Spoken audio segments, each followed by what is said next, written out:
여러분, 지금 우리 힘들지요? 어렵지요? 그러나 이 힘들고 어려운 환경 속에 주저앉아 있는 원망의 사람, 불평의 사람이 아니라 우리도 이 가나안에 대한 말씀을 듣고 난 뒤에 꿈을 가졌던 여호수아처럼 하나님이 함께 하시는 비전, 하나님이 나를 통해서 역사하실 그 꿈을 가지고 우리는 한 걸음씩 나아갈 수 있어야 돼. 여러분, 하나님의 말씀을 붙든 꿈이 하나님이 함께 하시는 이유가 된다는 거예요. 믿으세요? 여러분, 어떤 사람이냐가 중요하지 않아요. 얼만큼 잘 생겼느냐가 중요하지 않아요. 지금 무엇을 가지고 있느냐가 중요하지 않아요. 하나님은 여호수아에게 분명하게 하신 말씀은 하나님의 약속의 말씀을 붙들고 그 약속에 대한 꿈을 갖는 신앙의 사람을 하나님이 함께 하신다고 말씀하는 거예요. 여러분, 열왕기하 5장에 보면은요, 아람 나라의 군대 장관 나하만이라고 하는 사람이 있습니다. 여러분, 이 사람이 어느 날 몸에 이상한 현상이 생기기 시작을 하는 거예요. 붉은 반점이 생기기도 하고, 그리고 메디메디마다 떨어져 나가고, 그리고 살점들은 패여나가고, 그러면서 진단이 내려진 것이 뭐냐? 나병에 걸렸다는 거예요. 여러분, 나병에 걸린 사람은 전염성이 강하기 때문에 사랑하는 가족과도 함께 할 수 없고, 그리고 떨어져 생활할 수밖에 없는 그런 모습이 되는 거예요. 여러분, 군대 장관, 힘 있는 사람이지만 그의 삶이 참 비참해진 거예요. 그런데 어느 날 이스라엘에서 잡혀온 소녀 하나가 이 나하만의 아내에게 하는 이야기가, 우리 주인님이 이스라엘에 하나님의 사람을 만났으면 좋겠다는 거예요. 그분을 만나면 이 나병을 치료받을 수 있다고 이야기하는 겁니다. 이 말을 듣고 난 뒤에 그의 아내는 다시 나하만에게 이야기를 했어요. 이스라엘에 하나님의 사람이 있는데 그를 만나면 당신의 병이 나을 수 있다고 말합니다. 여러분, 나하만이 그 말을 듣는 순간에 그 말씀에 대한 비전을 가진 거예요. 이스라엘에 하나님의 사람을 만나면 내 병이 나을 수 있다. 그래서 이 사실을 왕에게 이야기하고, 왕은 이 나하만을 위해서 이스라엘의 하나님의 사람에게 드릴 선물을 준비하고, 그리고 나하만을 그곳으로 보내는 거예요. 나하만의 마음속에는 이 하나님의 사람이라고 이야기했지만 그의 위치나 또한 그의 모든 것을 보아서 내가 찾아갈 사람은 왕이다. 그리고 이스라엘의 왕을 찾아간 거예요. 왕이 나하만의 이야기를 들으면서 두려움에 떠는 겁니다. 내가 하나님이냐? 내가 어떻게 나하만의 나병을 치료할 수 있느냐?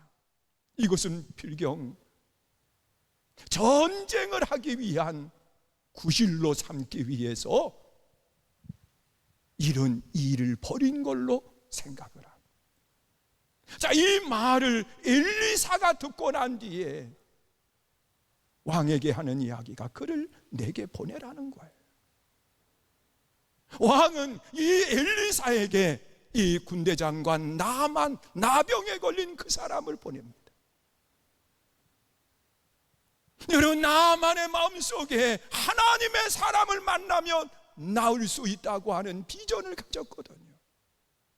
이스라엘에서 잡혀온 소녀를 통한 말을 듣고서 말이에요. 그런데 그 엘리사가 있는 그곳에 가보니까 엘리사의 얼굴을 보기도 전에 사환을 내보내더니 저기 요단강에 가서 7번 몸을 씻으면 낫는다는 겁니다. 그랬을 때에 나아만은 꿈을 접습니다. 왜냐고 하면 내 살고 있는 나라에는 저 요단강보다 훨씬 깨끗한 물이 흐르는 강들이 있는데 저 더러운 곳에 몸을 잠근다고 나을 수 있느냐? 그러면서 하나님의 약속의 말씀에 대한 꿈을 가졌던 것을 접습니다. 이스라엘 백성들처럼 말이에요. 여러분, 광야길을 걸어왔던 그 백성들에게 하나님은 분명히 애굽에서 나올 때 가나안 땅을 너와 네 자손에게 준다고 약속을 하셨거든. 그 백성들은 그 약속의 말씀을 들으면서 그 말씀을 믿고 가나안의 꿈을 가졌어요. 그런데 가나안을 보고 난 뒤에 그들은 두려움 속에 가나안의 꿈을 접는 거예요. 그리고 돌아가자. 지금 이 군대장관 나만도 나병에서 치유받는다고 하는 꿈을 가졌다가 요단강을 바라보면서 꿈을 접어요. 그러나 함께 했던 사람이 하는 이야기가, 주인님, 이 나병에서 치료받기 위해서 더한 것을 명한다 할지라도 해야 되는 것 아니냐는 것. 그의 말을 들으면서 다시 꿈을 갔습니다. 그리고 요단강에 들어가 7번 몸을 잠그고 났을 때 어린아이 살처럼 깨끗해지는 역사가 일어난 거예요. 오늘 우리는 하나님의 말씀을 듣습니다. 여러분, 하나님의 말씀을 들으면서 그 말씀에 대한 꿈을 꾸십니까? 여러분, 하나님이 함께 하신다고 하는 그 약속의 말씀을 듣고 난 뒤에 내 삶에 지금 힘들고 어렵지만 하나님이 함께 하심에 꿈을 꾸시느냐는 거예요. 그러면 가는 여정 속에 무슨 일을 만나도 다시 그 꿈을 접으면 안 돼요. 여러분, 코로나의 위기 속에서도 하나님이 함께 하심에 대한 꿈을 접으면 안 돼요. 하나님이 함께 하신다. 할렐루야. 여러분, 신앙이라고 하는 것은요, 하나님의 약속의 말씀을 들었으면 그 약속의 말씀을 붙든 꿈이 있어야 돼요. 여러분, 군대장관 나아만이 이스라엘에 잡혀온 어린 소녀를 통해서 하나님의 말씀에 꿈을 가졌듯이요, 오늘 우리도 말씀을 듣고 그 말씀에 대한 꿈이 내 안에 불릴듯 일어나야 돼요. 하나님이 나와 함께 하신다. 하나님이 능히 이기게 하신다. 믿으세요?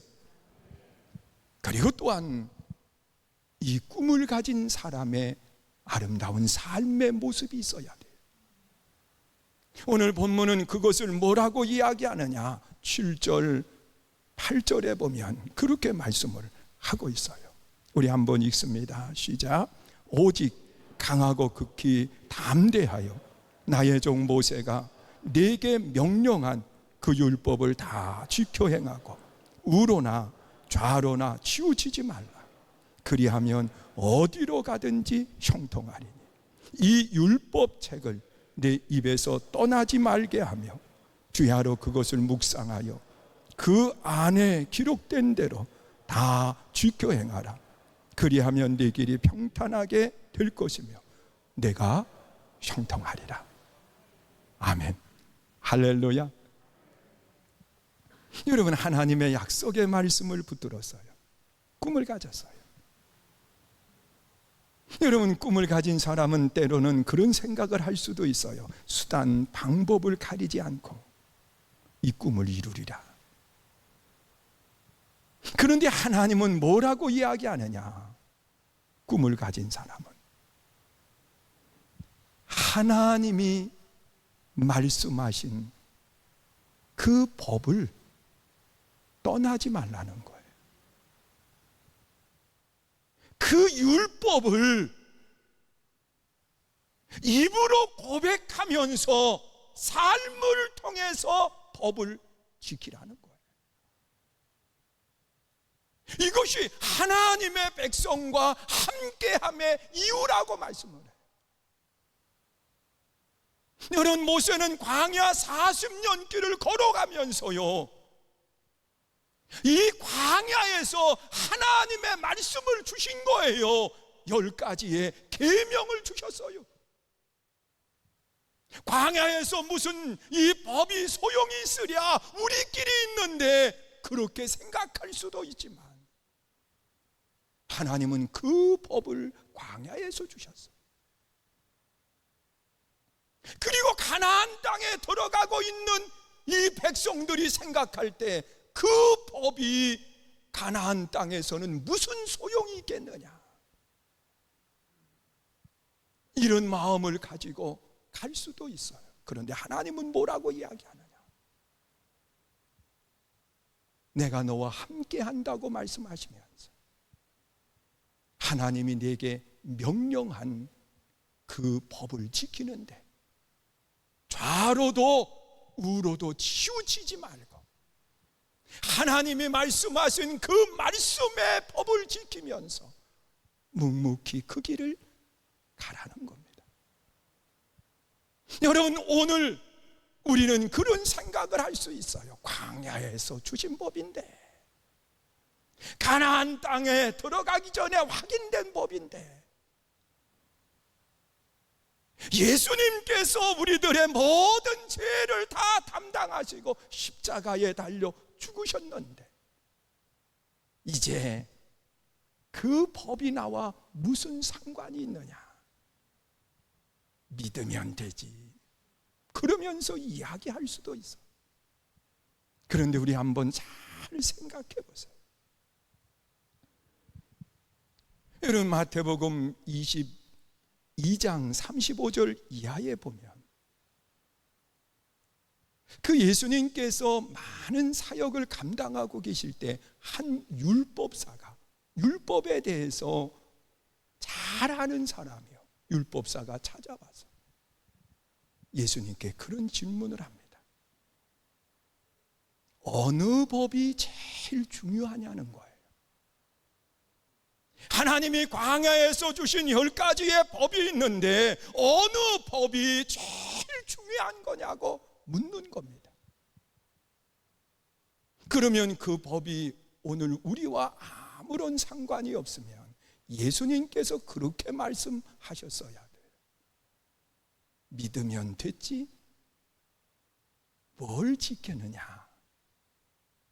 믿음의 법이 제일 중요하다, 그렇게 말씀하셨어야 돼요.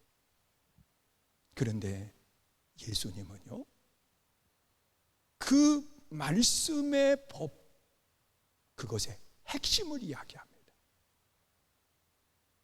위로는 하나님을 사랑하라는 겁니다. 그리고 사람과의 관계 속에서는 내 몸처럼 이웃을 사랑하라는 겁니다. 여러분, 하나님과의 관계 속에 사랑의 법을 이야기하고 사람과의 관계 속에 사랑의 법을 이야기해요. 사랑하는 사람은 하나님이 말씀하신 것을 지킬 줄 압니다. 이웃을 사랑하는 사람은 사람과의 관계 속에서 법을 지키게 되는 겁니다. 여러분, 꿈을 가진 사람일수록 우리는 정도를 걸어가는 겁니다.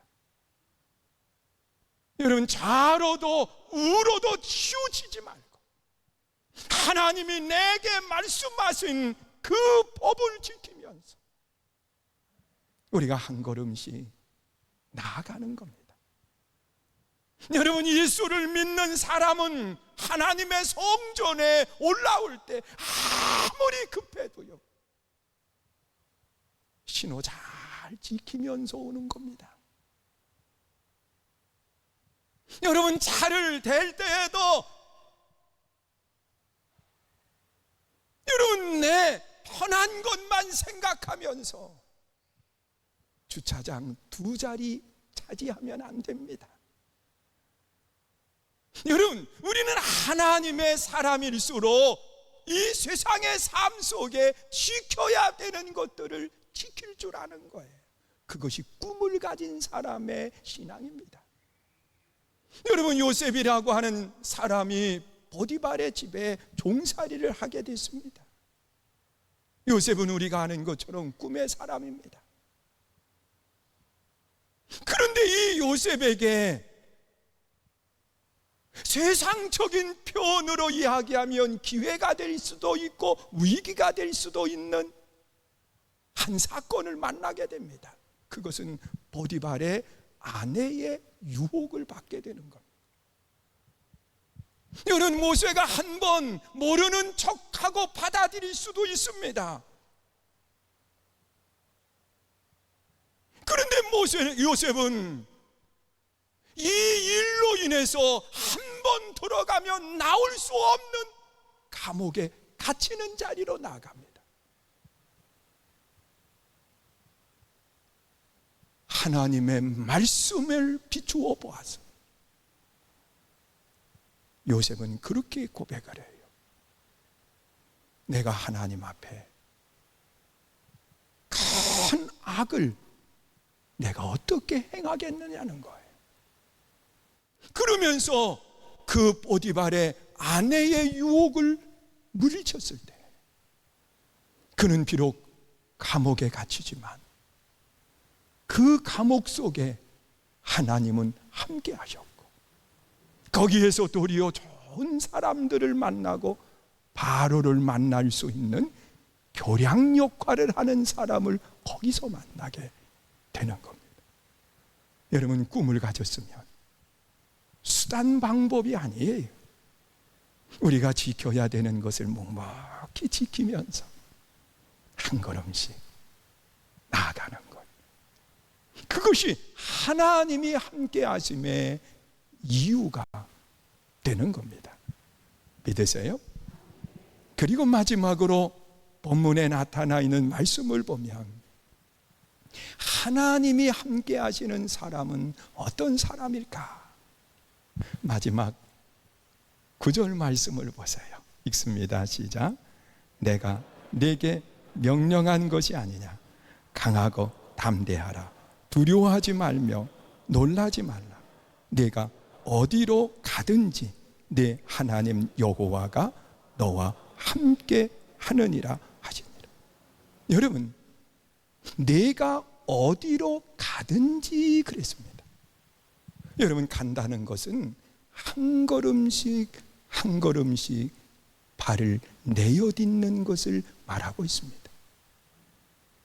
여러분, 행동하고 한 걸음씩 나아갈 때 하나님은 함께 하시는 거예요. 여러분, 우리는 한 번에 다 이룰 것을 생각하는데 아니에요. 꿈을 가진 사람일수록 한 걸음씩 가는 거예요. 믿으세요? 여러분, 더딜 수 있지요. 힘들 수 있어요. 한 번에 이루어지는 것을 좋아할 수 있어요. 그런데 하나님은 뭐라고 말씀하시느냐? 내가 갈 때 내가 너와 함께한다. 여러분, 요단강이 갈라지는 기적의 역사는요, 갈라놓고 건너지 않았어요. 여러분, 홍해가 갈라질 때에는 동풍이 불어오면서 서쪽에 있는 그 백성들의 동쪽서부터 갈라져 왔습니다. 갈라놓고 건너가는 거예요. 그러나 요단강은 한 발을 내어 디딜 때 그 강이 갈라지기 시작을 해요. 가르면서 가는 겁니다. 한 걸음씩 걸어갈 때. 믿으세요? 오늘 하나님은 그렇게 이야기합니다.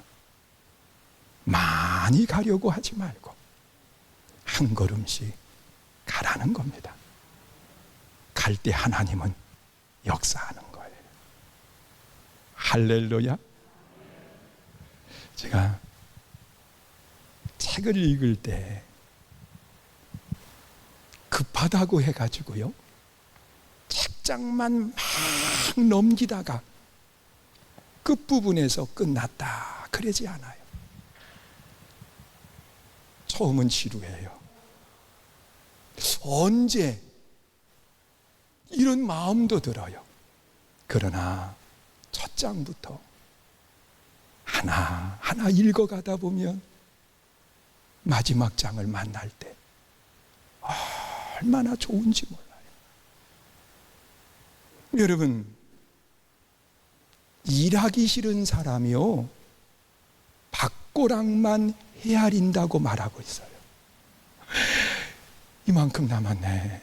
그러면서 밭고랑만 세고 있는 거예요. 그러나 일하는 사람을 보면 그냥 묵묵히 내 앞에 있는 것을 해가다 보면 어느 날 끝을 만나게 돼요.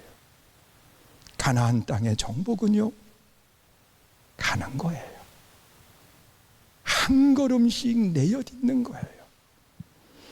여러분, 우리 힘들지요? 어렵지요? 이 코로나19라고 하는 이 사태가 이렇게 길어질 줄 몰랐어요. 언제 그러면서 꿈을 접고 다시 뒤돌아보지는 않습니까? 여러분, 하나님의 약속의 말씀을 붙들고 다시 꿈을 꾸는 거예요. 여호수아가 다시 꿈을 꾼 것처럼 말이에요. 그리고 하나님의 말씀의 법을 지키는 거예요. 급할수록 말이에요. 그리고 한 걸음씩 가는 거예요. 여러분, 묵묵히 한 걸음씩 내어 디디면 하나님이 함께 하시고, 그리고 가장 기쁨이 되는 일들을 만나게 되게 될 거예요. 승리의 기쁨 말이에요. 이 복이 모두 속에 있기를 주의 이름으로 축원합니다.